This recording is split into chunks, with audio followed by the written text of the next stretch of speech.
Hello friends, आज बनवत आहे आपण मटकीची भाजी. मटकीच्या भाजीला लागणारं साहित्य आपण सगळं कापून घेऊन ठेवलेलं आहे. गॅस पेटवतो आपण आता. गॅस पेटवून आपण कढई ठेवूया. कढई गरम होईपर्यंत थांबूया. गरम झाली कढई, आता तेल टाकूया. तेल गरम चांगलं झालेलंच आहे. तर त्याच्यामध्ये आपण जिरा घेऊया. जिरा टाकते थोडेसे, 1 चम्मच वगैरे टाकलेली आहे. जिरा टाकल्याच्या नंतर कढीपत्ता टाकूया. कढीपत्ता झाल्यावर थोडासा लसूण ठेचून घेतला, तो मिक्स करूया. लसूण चांगला फ्राय करून झाला की कांदा टाकूया. कांदा चांगला फ्राय होतोय.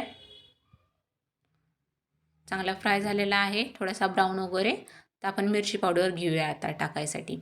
2 मिरची पावडरचे चम्मच टाकले, 2 कांदा लसूणचे चम्मच टाकलेले आहेत आणि हाफ हळद टाकलेली चम्मच. ते चांगले मिक्स करून घेऊया आपण. मिक्स झाल्याच्या नंतर आपण टोमॅटो टाकूया. टोमॅटो चांगले आपण आता मिक्स करून घेऊया.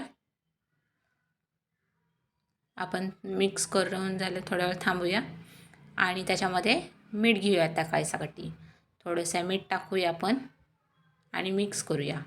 मीठ टाकून झाल्याच्यानंतर मटकी, आपण मोड आलेली मटकी सगळी टाकूया. चांगली फ्राय करूया मटकी त्याच्यामध्ये आणि कोथिंबीर टाकूया. कोथिंबीर पण चांगली मिक्स करून घेऊया आपण मोड आलेल्या मटकीसोबत आणि त्याच्यात थोडंसं पाणी ॲड करूया. थोडंसं आपल्याला मटकी फ्राय करायची आहे आणि झाकण ठेवूया. गॅस कमी करूया. मटकी झाली का पाहूया आपण. मटकी आता झालेली आहे. मटकी कशी झालेली ते तुम्ही नक्की मला कमेंटमध्ये सांगा. थँक्यू.